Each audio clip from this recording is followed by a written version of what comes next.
दोस्तों, Asia cup 2025 जीतने के बाद टीम इंडिया ने टेस्ट क्रिकेट में भी अपना जलवा दिखाना शुरू कर दिया है। अहमदाबाद के नरेंद्र मोदी स्टेडियम में खेले जा रहे पहले टेस्ट में भारतीय गेंदबाजों ने वेस्ट इंडीज की बल्लेबाजी को तहस नहस कर दिया। सिराज और बुमराह की घातक गेंदबाजी ने कैरेबियाई बल्लेबाजों को सांस लेने तक का मौका नहीं दिया। वहीं जवाब में यशस्वी जायज सवाल और केएल राहुल ने टीम को मजबूत शुरुआत दिलाई। पहले दिन का खेल भारत के नाम रहा और अब टीम इंडिया मजबूत स्थिति में खड़ी है। जी हां, इस वीडियो में हम आपको आज के खेल का पूरा हाइलाइट्स बताएंगे, तो वीडियो को अंत तक जरूर देखें। और अगर टीम इंडिया के फैन हो तो वीडियो को एक लाइक जरूर करें। इस वीडियो का लाइक टारगेट है 2000 लाइक। दोस्तों, एशिया कप 2025 का खिताब शानदार अंदाज में जीतने के बाद अब टीम इंडिया ने रेड बॉल क्रिकेट में अपना अगला मिशन शुरू कर दिया है। इस बार चुनौती सामने है वेस्ट इंडीज की, और इसी के साथ भारत के घरेलू सीजन का भी शानदार आगाज हो गया है। अहमदाबाद का नरेंद्र मोदी स्टेडियम इस ऐतिहासिक टेस्ट सीरीज के पहले मैच का गवाह बना। वेस्ट इंडीज के कप्तान रस्टन चेज ने टॉस जीतकर पहले बल्लेबाजी करने का फैसला किया। उनका इरादा था कि भारतीय पिच पर सुबह की शुरुआती नमी निकालकर बोर्ड पर बड़ा स्कोर खड़ा किया जाए। मैदान पर उतरी वेस्ट इंडीज की नई ओपनिंग जोड़ी तेज नारायण, चंद्रपॉल और जॉन कैंपवेल। लेकिन भारतीय गेंदबाजों की रणनीति और धार के सामने यह जोड़ी शुरुआत से ही दबाव में दिखने लगी। मोहम्मद सिराज और जसप्रीत बुमराह नई गेंद के साथ पूरे जोश में थे। सिराज की गेंद हवा में स्विंग कर रही थी और बुमराह की गेंदें पिच से हल्की मूवमेंट ले रही थीं। चौथे ही ओवर में भारतीय टीम को पहली सफलता मिल गई। सिराज ने लेफ्ट हैंडर चंद्रपॉल को शॉट ऑफ लेंथ गेंद डाली। चंद्रपॉल सफल होकर खेलने की कोशिश कर रहे थे, लेकिन गेंद की अतिरिक्त उछाल ने उन्हें धोखा दे दिया। गेंद उनके ग्लव्स से लगकर विकेटकीपर ध्रुव जुड़ैल की ओर चली गई। जुड़ैल ने दाईं ओर शानदार डाइव लगाकर बेहतरीन कैच पकड़ा और इस तरह चंद्रपॉल खाता खोले बिना आउट हो गए। वेस्ट इंडीज पर शुरुआत में ही दबाव आ चुका था। अब क्रीज पर थे जॉन कैंपबेल। 7वें ओवर में जसप्रीत बुमराह ने अपनी सटीक लाइन और लेंथ से उन्हें फंसा लिया। बुमराह की गेंद ऑफ स्टंप के बाहर की चैनल पर थी। गेंद बल्ले और पैड से एक साथ टकराई। भारतीय खिलाड़ियों ने कैच आउट की जोरदार अपील की, लेकिन on field umpire Richard Illingworth ने नकार दिया। कप्तान शुभमन गिल ने तुरंत रिव्यू ले लिया। टीवी रिप्ले पर अल्ट्राई में साफ नजर आया कि गेंद बल्ले के किनारे से भी टकराई थी। पहले बल्ला पैड से टकराया और उसी समय गेंद भी बल्ले को छू गई और इसके साथ ही कैंपबेल आउट करार दिए गए। भारत का रिव्यू सफल रहा। कैंपवेल केवल 8 रन बनाकर आउट हो गए। दोनों ओपनर आउट हो चुके थे। वेस्ट इंडीज के लिए हालात मुश्किल हो रहे थे। अब जिम्मेदारी आई ब्रैंडन किंग और एलेक्थन एजस पर। दोनों ने कुछ चौके लगाकर पारी को संभालने की कोशिश की, लेकिन भारतीय गेंदबाजों की लय आज कुछ और ही थी। 10वें ओवर में मोहम्मद सिराज ने एक बार फिर झटका दिया। इस बार शिकार बने ब्रैंडन किंग। सिराज ने लगातार 2 इंच स्विंगर डाले थे और तीसरी गेंद पर भी वही हथियार निकाला, लेकिन किंग ने हैरान कर देने वाला फैसला किया। उन्होंने गेंद को खेलने के बजाय छोड़ दिया। गेंद तेजी से अंदर आई और सीधे जाकर मिडिल स्टंप उखाड़ ले गई। स्टंप हवा में उड़ गए और बेल्स जमीन पर बिखर गई। सिराज ने अपना मशहूर रोनाल्डो स्टाइल सेलिब्रेशन किया और पूरा स्टेडियम तालियों से गूंज उठा। ब्रैंडन किंग 13 रन बनाकर पवेलियन लौट गए। अब वेस्ट इंडीज की हालत और भी खराब हो गई थी। इसके बाद 12वें ओवर में सिराज ने एक और करिश्मा कर दिया। उन्होंने एथनेज को फुल लेंथ और ऑफ स्टंप से बाहर की ओर गेंद डाली। गेंद थोड़ी वाइड थी, लेकिन बल्लेबाज के लिए लुभाव बनी। एथनेज खुद को रोक नहीं पाए और ड्राइव करने के लिए बल्ला घुमाया, लेकिन गेंद बल्ले के किनारे से टकराकर सीधे स्लिप में खड़े केएल राहुल के हाथों में चली गई। राहुल ने बेहतरीन कैच पकड़ा और सिराज को तीसरी सफलता मिली। एथनेज सिर्फ 12 रन बनाकर आउट हो गए और वेस्ट इंडीज का चौथा विकेट गिर चुका था। स्कोर बोर्ड पर महज 42 रन थे और 4 विकेट गिरे हुए थे। अभी तक तो भारतीय स्पिनरों को गेंद थमाई ही नहीं गई थी, लेकिन तेज गेंदबाजों ने पहले ही विपक्ष को बैकफुट पर धकेल दिया था। ड्रिंक्स ब्रेक तक का खेल पूरी तरह भारत के नाम रहा। सिराज चारों ओर छाए हुए थे और बुमराह ने भी अपनी क्लास दिखाई। दर्शक हर विकेट पर झूम उठे और स्टेडियम इंडिया इंडिया के नारों से गूंजता रहा। अब क्रीज पर आए शाई होप और कप्तान रस्टन चेज दोनों ने समझदारी से बल्लेबाजी करना शुरू किया। विकेटों की गिरती रफ्तार रोकना ही उस समय सबसे बड़ी जरूरत थी। दोनों बल्लेबाजों ने सावधानी से रन बनाए और स्पिनरों के खिलाफ डिफेंसिव रणनीति अपनाई। धीरे धीरे वेस्ट इंडीज की पारी कुछ संभली। हालांकि भारतीय गेंदबाज हर समय दबाव बनाए रखे हुए थे। गेंदबाजी आक्रमण में अब स्पिन की बारी आई और कुशल कलाई के जादूगर कुलदीप यादव को गेंद थमाई गई। कुलदीप ने अपनी लय और फ्लाइट से बल्लेबाजों को परेशान करना शुरू किया और फिर लंच से ठीक पहले उन्होंने शाई होप को पूरी तरह चकमा दे दिया। कुलदीप ने एक फ्लाइटेड गेंद फेंकी जो ड्रिफ्ट होकर अंदर की ओर मुड़ी।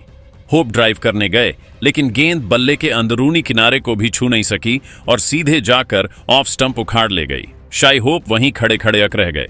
उन्हें यकीन ही नहीं हुआ कि गेंद ने इतनी तेजी से उन्हें मात दे दी है। कुलदीप और भारतीय खिलाड़ी जश्न में डूब गए। होप 26 रन बनाकर आउट हो गए और वेस्ट इंडीज का 5वां विकेट गिर गया। लंच ब्रेक तक इंडीज का स्कोर था 90 रन पर 5 विकेट। भारतीय गेंदबाजों ने सुबह के सत्र में पूरी तरह दबदबा बनाए रखा। सिराज ने अपने स्पेल में 3 विकेट छटकाए। बुमराह ने 1 और कुलदीप ने शानदार अंदाज में 1 विकेट लिया। लंच ब्रेक के बाद मैदान पर उतरे कप्तान रोस्टन चेस और उनके साथी बल्लेबाज।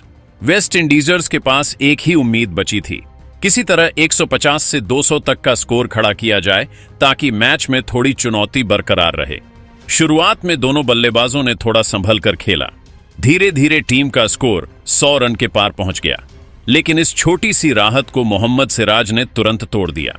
सिराज जो पहले से ही घातक गेंदबाजी कर रहे थे, उन्होंने रोस्टन चेस को पूरी तरह छल्ला, गेंद लेंथ पर पड़ी और अंदर आने का आभास दिया।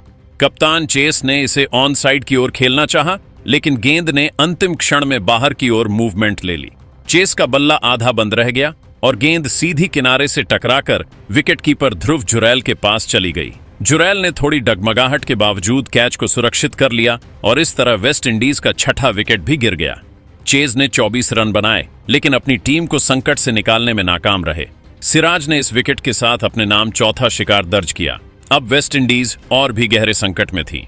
इसके बाद क्रीज पर आए हैरी पियरे और जस्टिन ग्रेव्स दोनों ने कुछ समय तक डटे रहने की कोशिश की, लेकिन भारतीय गेंदबाज लगातार प्रहार करते रहे। स्कोरबोर्ड पर रन धीरे धीरे बढ़ रहे थे, मगर हर ओवर में विकेट गिरने का खतरा मंडरा रहा था। फिर आया वॉशिंगटन सुंदर का जादू। सुंदर जो अपने ऑफ स्पिन से लेफ्ट हैंडर्स को अक्सर फंसाते हैं, इस बार पियरे के सामने थे। सुंदर की गेंद ड्रिफ्ट करते हुए अंदर आई। पियरे ने आगे बढ़कर डिफेंस करने की कोशिश की, लेकिन गेंद इतनी तेजी से अंदर आई कि वो चकमा खा गए। गेंद सीधा उनके पैर से टकराई और अंपायर ने उंगली ऊपर कर दी। रिप्ले में साफ दिखा कि गेंद स्टंप से सीधा टकराती। पियर 11 रन बनाकर एलबीडब्ल्यू आउट हुए और वेस्ट इंडीज की मुश्किलें और गहरी हो गईं। अब सारी जिम्मेदारी जस्टिन ग्रेव्स पर आ गई। उन्होंने थोड़ी देर तक संघर्ष किया और कुछ बेहतरीन शॉट भी खेले, लेकिन जसप्रीत बुमराह के सामने उनका टिकना नामुमकिन था। बुमराह अपने घातक यॉर्कर के लिए जाने जाते हैं और इस बार भी उन्होंने वही हथियार निकाला। बुमराह ने जस्टिन ग्रेव्स को एक सटीक यॉर्कर फेंकी। गेंद तेजी से ऑफ स्टंप की जड़ की ओर गई और बल्ले को चीरती हुई स्टंप्स उखाड़ ले गई। ग्रेव्स 32 रन बनाकर बोल्ड हो गए। वेस्ट इंडीज का स्कोर केवल 150 रन के आसपास ही सिमट रहा था और अब उनका 8वां विकेट भी गिर चुका था। लेकिन बुमराह का कहर यहीं नहीं रुका। अगली ही ओवर में उन्होंने नए बल्लेबाज जोहान लेन को भी अपना शिकार बना लिया। लेन जो पहली बार टेस्ट क्रिकेट खेल रहे थे, बुमराह की धारदार यॉर्कर को समझ ही नहीं पाए। गेंद इतनी तेजी से आई कि उनका डिफेंस चकनाचूर हो गया। गेंद सीधे ऑफ और मिडिल स्टंप को उखाड़ ले गई। लेन खाता खोले बिना आउट हो गए। भारतीय गेंदबाज पूरी तरह हावी थे और अहमदाबाद का मैदान उनके शानदार प्रदर्शन का गवाह बन रहा था। आखिरी उम्मीद थी वॉरिकन। उन्होंने थोड़ा डटकर खेल दिखाया, लेकिन जल्द ही कुलदीप यादव ने उन्हें भी पवेलियन भेज दिया। कुलदीप ने अपनी गुगली से वॉरिकन को धोखा दिया। गेंद बल्ले के किनारे से टकराई और सीधा विकेटकीपर ध्रुव जुरैल के हाथों में चली गई। जुड़े ने कैच पकड़कर वेस्ट इंडीज की पारी का अंत कर दिया।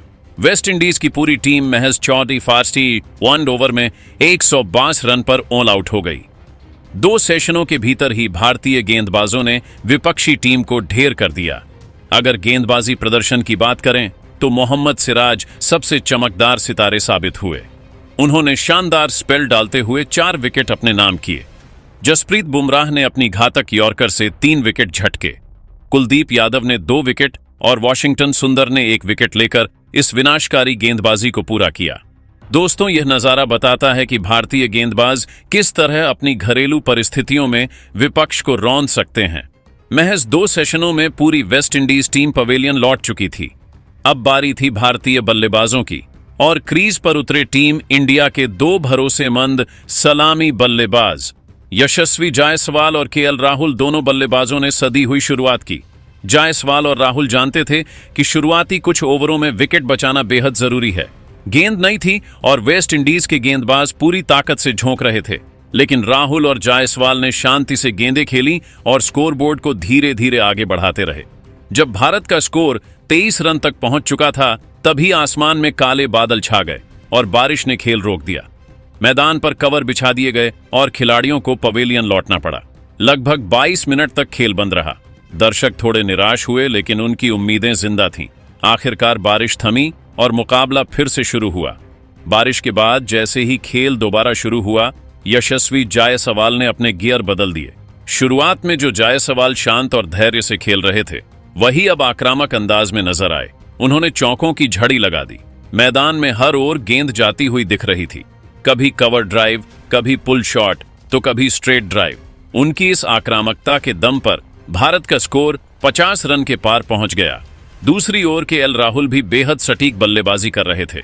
वे अपनी क्लासिक तकनीक और शानदार शॉट्स से गेंदबाजों को थकाते जा रहे थे। दर्शकों को लग रहा था कि दोनों बल्लेबाज मिलकर भारत को मजबूत स्थिति में ले जाएंगे, लेकिन क्रिकेट का खेल हमेशा अनिश्चितताओं से भरा रहता है। जब भारत का स्कोर 61 रन था, तभी जर्डन सील्स ने वेस्ट इंडीज को पहली सफलता दिला दी। सील्स ने एक शानदार गेंद फेंकी, थोड़ी शॉट ऑफ लेंथ और शरीर के करीब। जायसवाल ने उसे कट करने की कोशिश की, लेकिन गेंद बल्ले का किनारा लेकर सीधे विकेट कीपर शाही होप के हाथों में चली गई। वेस्ट इंडीज ने आखिरकार वो विकेट हासिल कर लिया जिसका वे बेसब्री से इंतजार कर रहे थे। जायसवाल 36 रन बनाकर आउट हुए। उनकी पारी में 7 चौके शामिल थे। यह पारी छोटी जरूर रही, लेकिन टीम को मजबूत शुरुआत देने के लिहाज से बेहद अहम थी। जायसवाल के आउट होने के बाद साई सुदर्शन बल्लेबाजी करने आए। सभी को उनसे बड़ी पारी की उम्मीद थी, लेकिन वेस्ट इंडीज के कप्तान रोस्टन चेस ने तुरंत उन्हें झटका दिया। चेस ने एक तेज और सीधी गेंद फेंकी, जो तेजी से स्किड होकर सीधे मिडिल स्टंप की ओर गई। सुदर्शन ने बैकफुट पर जाकर शॉट खेलने की कोशिश की, लेकिन गेंद उनकी बैक लेग पर जा लगी। अंपायर ने तुरंत उंगली उठा दी और सुदर्शन सिर्फ 7 रन बनाकर आउट हो गए। भारत का दूसरा विकेट 90 रन के स्कोर पर गिर गया। अब बल्लेबाजी करने आए टीम इंडिया के कप्तान शुभमन गिल। गिल ने आते ही अपना क्लासिक अंदाज दिखाया। उन्होंने पहला चौका जरा और भारत के 100 रन पूरे कर दिए। दूसरे छोर पर केएल राहुल बेहतरीन लय में नजर आ रहे थे। उन्होंने लगातार बाउंड्री लगाकर अपनी बल्लेबाजी से इंडीज के गेंदबाजों पर दबाव बनाए रखा। राहुल धीरे धीरे अपने अर्धशतक की ओर बढ़ रहे थे। राहुल ने धैर्य से खेलते हुए 101 गेंदों पर अपनी शानदार अर्धशतक पूरा किया। हालांकि उन्हें बीच बीच में क्रैम्प्स की दिक्कत आई, लेकिन उन्होंने बल्लेबाजी जारी रखी। दिन का खेल खत्म होने तक भारत ने 121 रन बनाए और सिर्फ 2 विकेट खोए। राहुल 23 और शुभमन गिल 18 रन पर नाबाद लौटे। अब भारत वेस्ट इंडीज से केवल 41 रन पीछे है और मैच पर मजबूत पकड़ बना चुका है। तो दोस्तों, आप टीम इंडिया के आज के इस प्रदर्शन को 10 में से कितने नंबर दोगे? कमेंट जरूर करें।